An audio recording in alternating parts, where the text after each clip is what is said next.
As we have discussed earlier, Indian classical music is one of the oldest music genre present on earth. My name is Sunny, and in this video I'm going to be giving an introduction to Indian classical music. As many great musicians have stated that the Indian classical music is not just for entertainment, but also the music of the soul, that it helps oneself to connect to the divine and find the ultimate inner peace.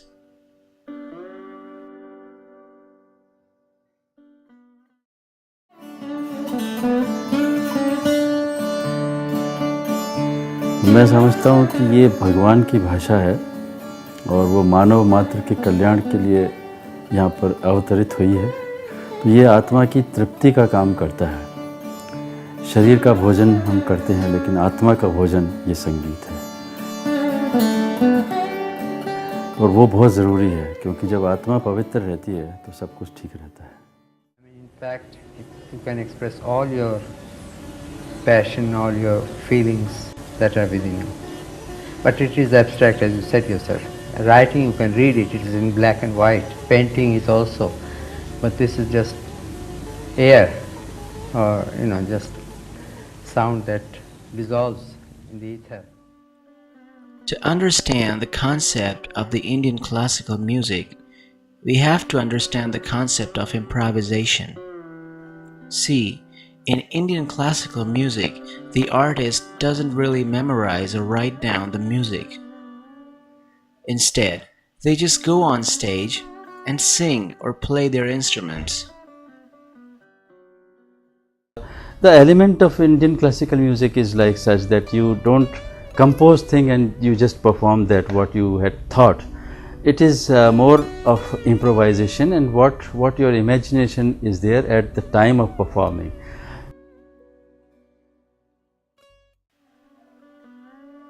I guess that's the basic reason why it has been called the music of the soul, because it comes from the inside, like something beyond your reach makes you sing or play the particular piece of the music. It's more like the instrument plays the artist. Moving on with that, we are going to understand the concept of notations, scales, and the basic terminology to understand the Indian classical music.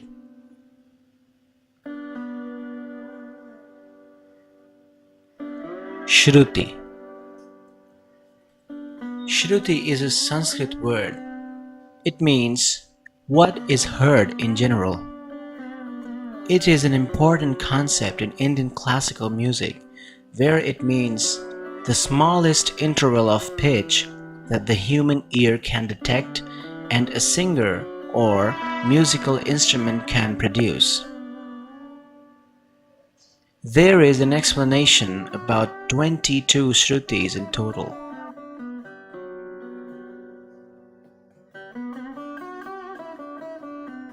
Swara or Swara. Swara is also a Sanskrit word that connotes a note in the successive steps of the octave. More comprehensively, it is the ancient Indian concept about the complete dimensions of a musical pitch. The Swara differs from the Shruti concept in Indian classical music. A Shruti is the smallest gradation of pitch that a human ear can detect and a singer or instrumentalist can produce, whereas the Swaras are the selected pitches from which the musician constructs the scales, melodies, and ragas. There are 22 shrutis and 12 swaras in total. There are 7 swaras that actually come into existence to complete a particular scale. The 7 swaras of the musical scale in the Indian classical music are Shadaj, Rishabh, Gandhar, Madhyam, Pancham, Dhaivat, and Nishad. These 7 swaras are shortened and known as Sa for Shadaj, Re for Rishabh, Ga for Gandhar, Ma for Madhyam, Pa for Pancham, Dha for Dhaivat, and Ni for Nishad. Collectively, these notes or swaras are known as the sargam. The sargam is like the solfa notation in the Western classical music, where the sa from the sargam is equivalent to the movable do from the solfa as the tonic or key of the particular piece or melody. Rag or Raga.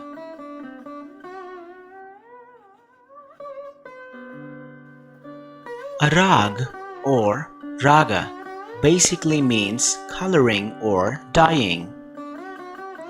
In music, it is known as the melodic framework for improvisation based on a particular scale or mode in Indian classical music.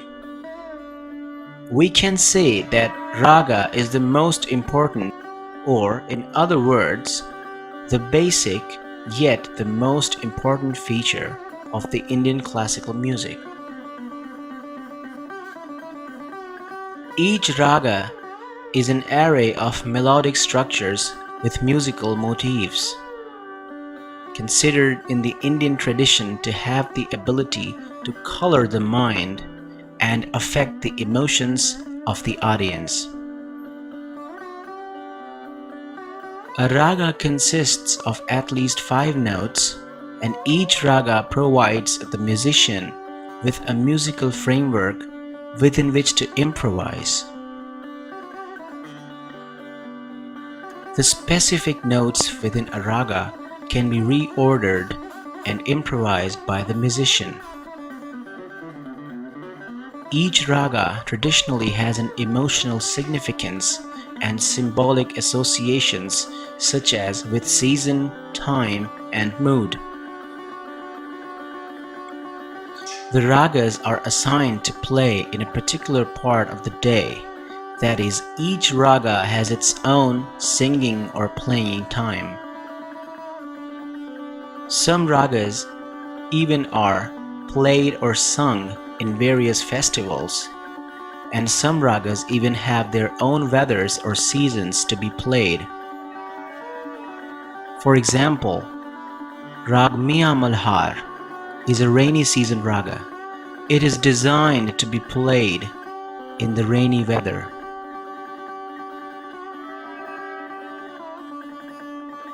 The raga is considered a means in Indian classical music tradition to evoke certain feelings in an audience.